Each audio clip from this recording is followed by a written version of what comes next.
Welcome to week 3 of the WildFit Challenge. Well done. How did you play the buffer zone? That's what I'd like to know.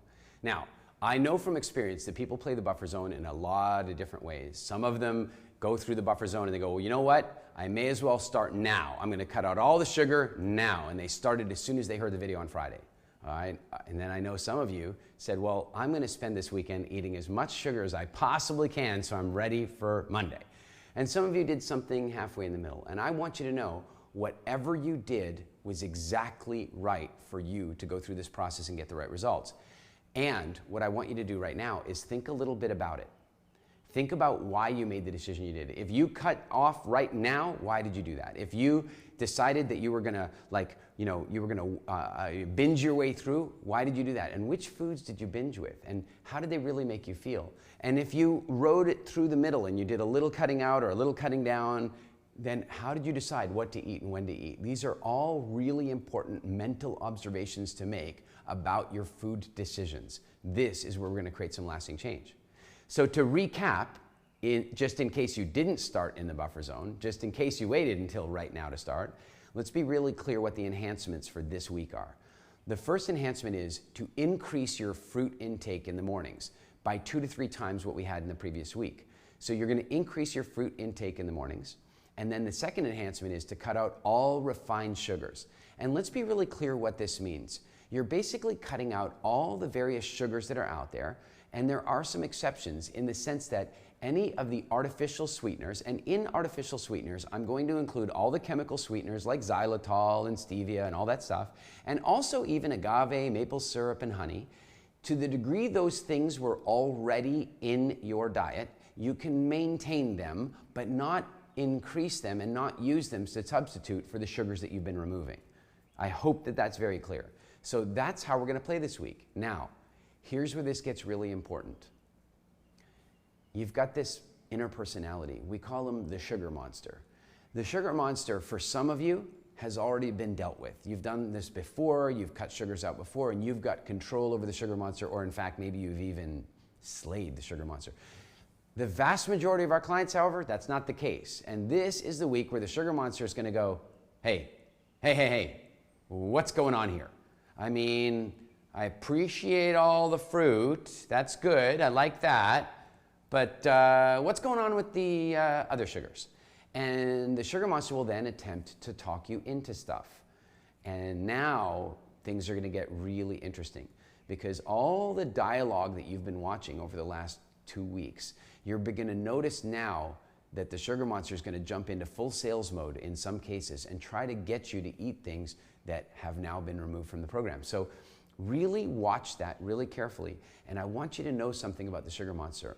The sugar monster gets stronger when you feed it sugar and gets weaker every time you don't. So for example, you're in a restaurant, you're in a store, there's an opportunity to eat something that had sugar in it. It's there. The sugar monster's going, hey, come on. I mean, look, everybody cheats a little on a diet. We can have this one, nobody will notice. I want you to know I've hired all the CCTV cameras in your neighborhood. I will see it happen. I'm kidding. The point is that the sugar monster is going to try and get you to go in that direction. And here's what's going to happen. You're simply going to go, not this time.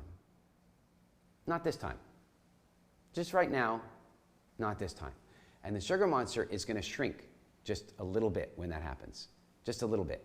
And it's going to happen again later that day. And the sugar monster is going to go, all right, you were really good. Congratulations. You were very good this morning. But now we deserve a treat. You know, because we were so good this morning, so we should have a treat, shouldn't we?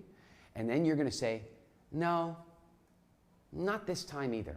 No, not this time. And then the sugar monster is going to get a tiny little bit smaller again. And then later on that same day, you might go and somebody might offer you something. They might offer you some favorite food that you know has sugar in it. And the sugar monster is going to go, look, we've been offered it. It would be rude, wouldn't it, to say no? We can't say no. It would be rude. Come on, just this one time. We've been good all day. I mean, all day. Look, everybody cheats a little, don't they? Come on. But you're going to notice this time that its voice is not as strong. And also that it sounds a little whingy. Where before it had a command. It's like, you need to have that. We need to have that now. We need to make an exception. We've been good all day. But now it's kind of like, but but really, don't we deserve it? We've been good. It's going to start to maybe sound a little bit whingy. And then you're going to once again say, no, not this time, not right now. And it's going to get a little smaller yet. Now, I'm not saying that the sugar monster is going to disappear in a day. What I'm saying is that for many of you, you will notice even after one day of this, and some of you already have because you played this game in the buffer zone, some of you are going to notice that it does get weaker in a day, and it gets a little weaker in another day. And then I want to share another distinction with you, and that is that the craving for sugar is a very difficult craving. Here's why. If you think about addiction, there's some things that people get addicted to.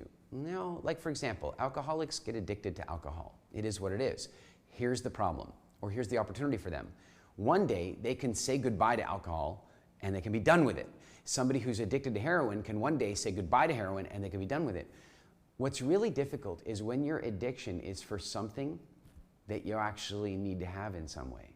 Like, I always think about how tough it would be to be like somebody who has a food addict or a sex addict. It's like, so I can't do the heroin thing here. What am I going to do? Never have food again? Never have sex again? I don't think that's really going to work so well. And so what happens with the sugar addiction is that the sugar addiction has a root in evolutionary design. It has a root in protecting you from starvation, because the reason the craving for sugar is so unbelievably strong is that sugar was so unbelievably rare in nature. It's not something you find every day. I've been out with the Bushmen frequently, and on most days, we don't find sugar. But when we do, they will go to all ends to get it. They will do anything. I'll give you some examples. When they find a fruit tree, for example, they will absolutely climb every aspect of that tree to get all the fruit out of it and eat that fruit. They'll eat it all. And we won't leave a single piece of ripe fruit on that tree. And if we do, we will, on our way back on that hunting trip, stop at that tree again and top up some more. They will remember where that tree is, absolutely for certain. And in fact, I'll share a little thing just in case you have any interest in business and marketing.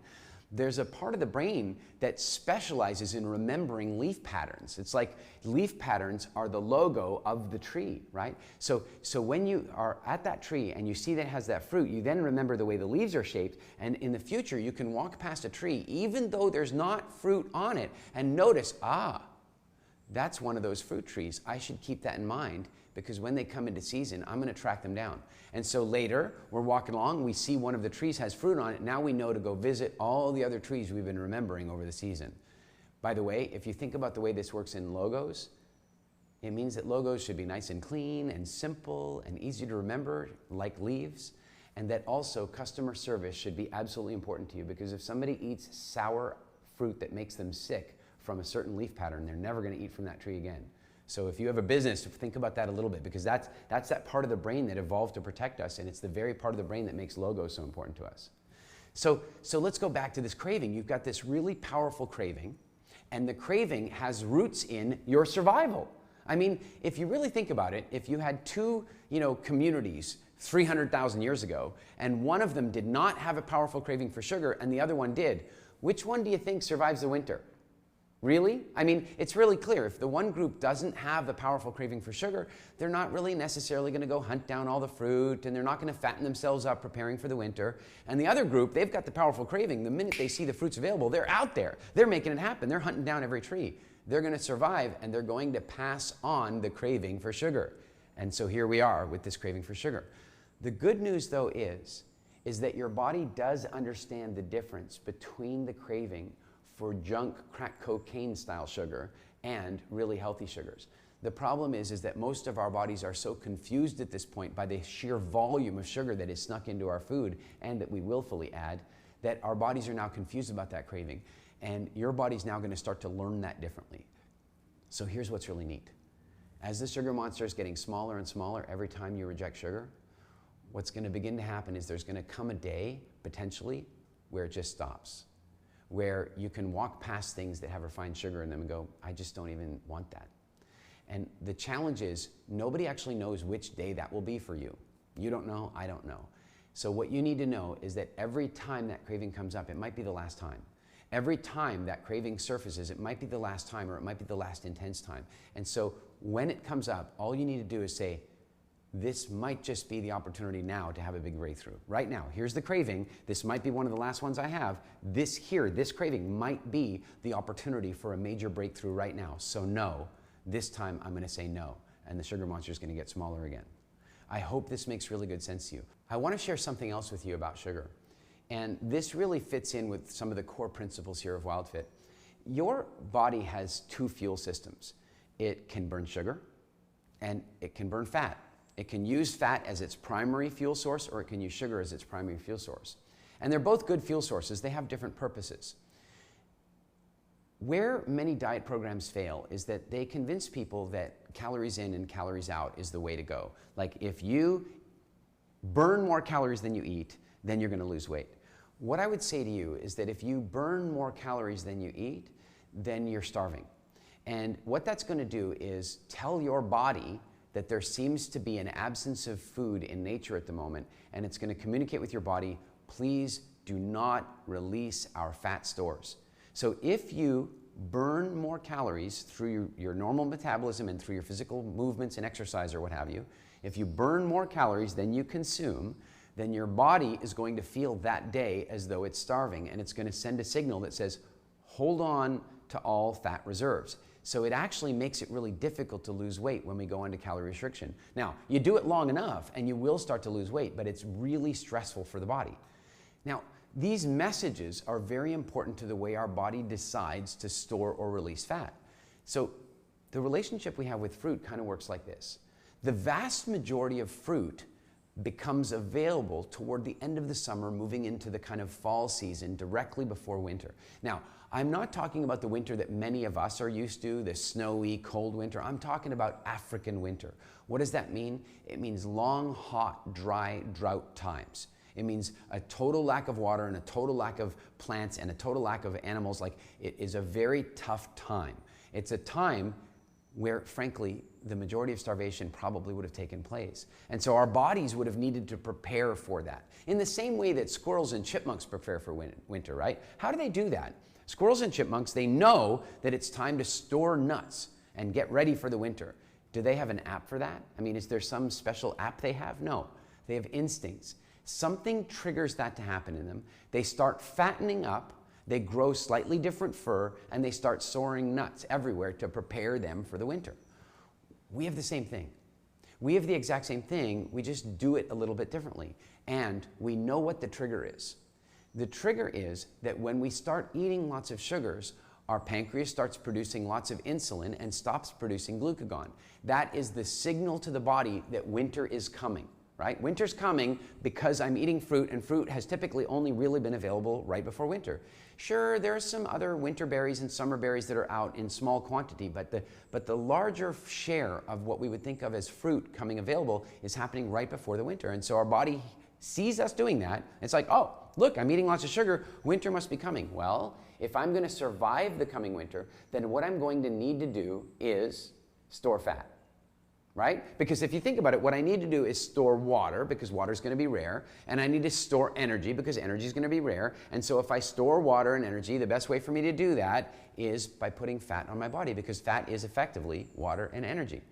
So where this is really fascinating is that there are certain ways of eating that will trigger your body to store fat, and there are certain ways of eating that will tell your body, hey, I don't need to carry this fat around.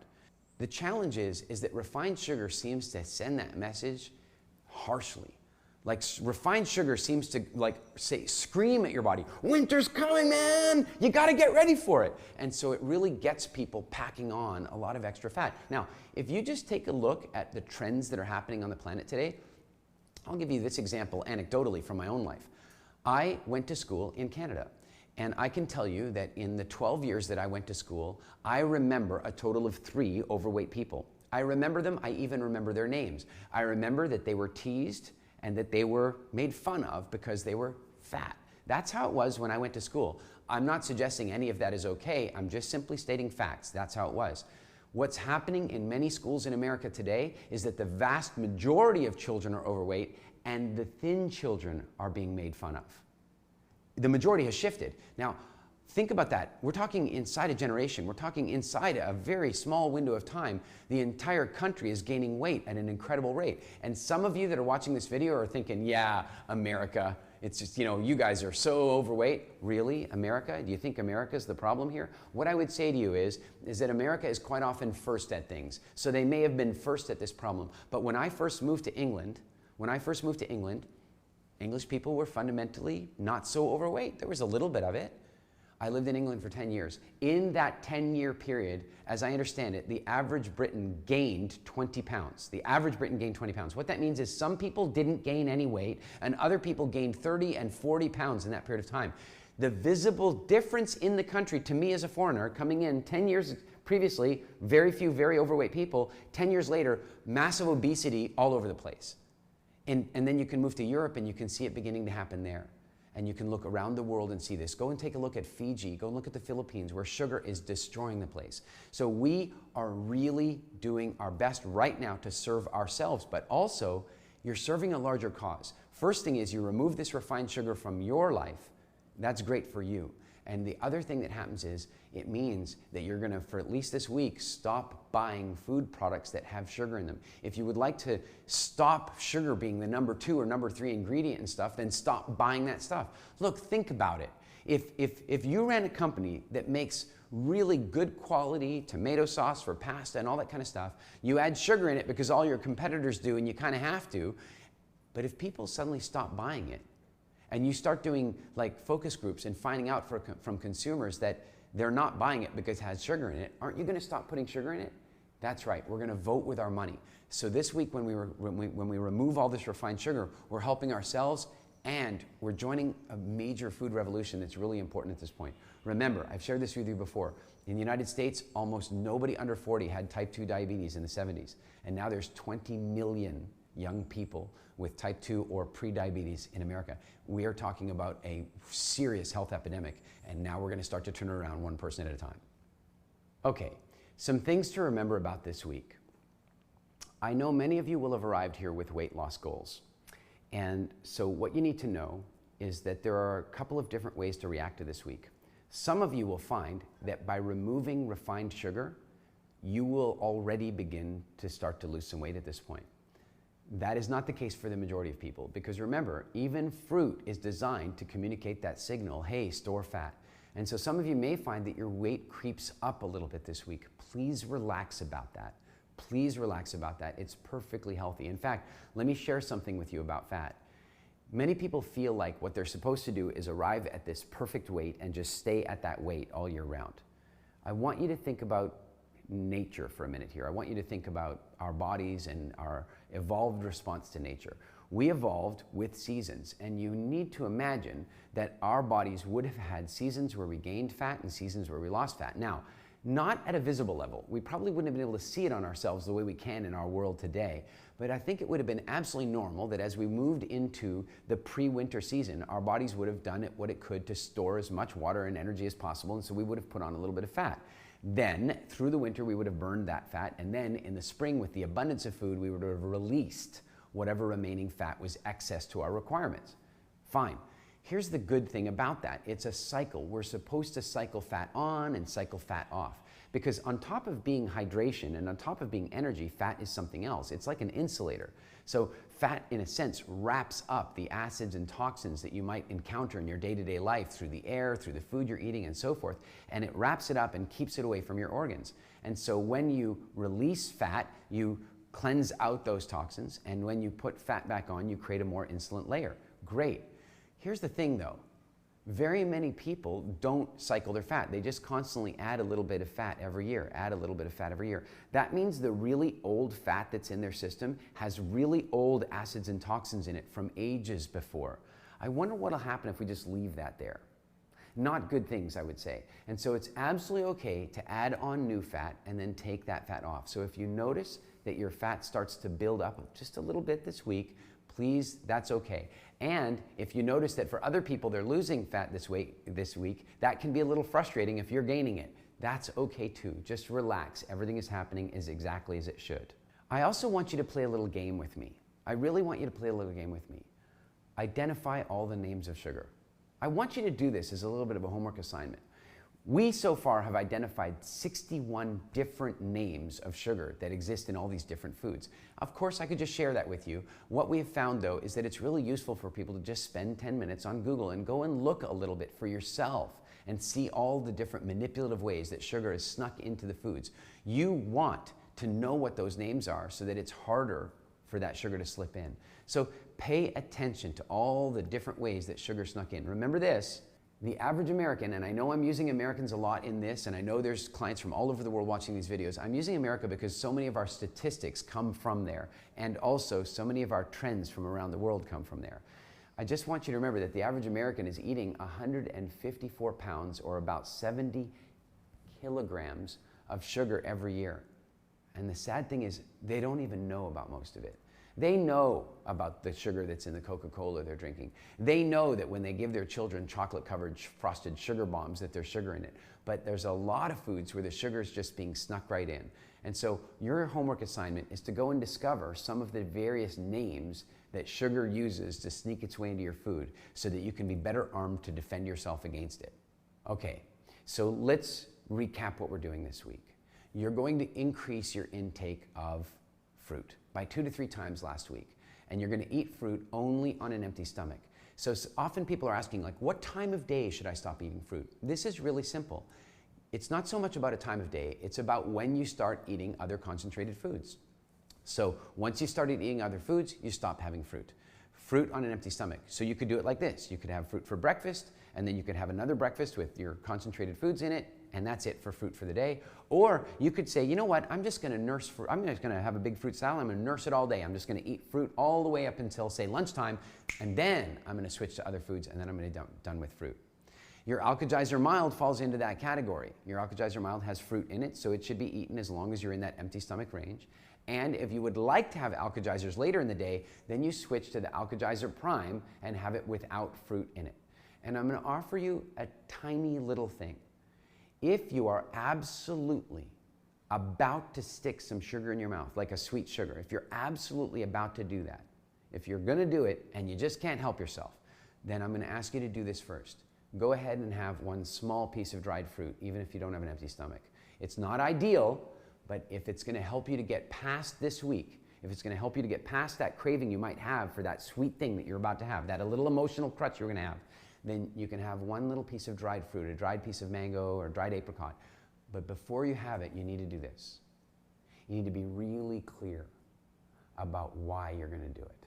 You need to really get in there and go, wow, which of my hungers is triggering this? Is the sugar monster taking over here? You need to listen to the sales pitch that the sugar monster is using, because here's how it's probably gonna go. Oh, come on. I mean, we're being really good. We could just have one little thing for dessert, a tiny little sweet thing. I mean, don't you just feel it? Don't you just feel that need for something sweet? And the angel's going, yeah, I feel it too, but we were supposed to cut it all out. Yeah, but come on, just this one time. I mean, it's just this tiny little thing. No, Eric said just this once. If I say no, you'll get smaller. I don't want to get smaller. I want to get bigger. Give me the sugar. No, no, no. Really, I don't think we should. We could have a little piece of dried fruit. Eric said maybe we could have a little piece of dried fruit. I don't really think we should. He didn't say we should have it. He said that we could have it as like an emergency, a total emergency. This is an emergency, take it from me. It doesn't feel like an emergency to me. I want you to pay attention to that dialogue right up until the moment you put the piece of dried fruit in your mouth. And the entire intent is to not put it in your mouth. To only put it in your mouth if it's the only way you can stop yourself from having the other sugar. Does this make sense? All right, so you're gonna have a fantastic week this week, your first week without refined sugar. I know some of you maybe have done this before, but for most people, your first week without the refined sugars and all that junk, and you're gonna have lots and lots of healthy fruits, so your sugar monster is probably gonna be okay, and you're gonna have a fantastic week. And one more reminder, from here on in the program, the videos will be on Mondays and Fridays, so there's no video tomorrow. I will miss you too. There will be a video on Friday, and that's when I'll see you next, so I'll see you on Friday.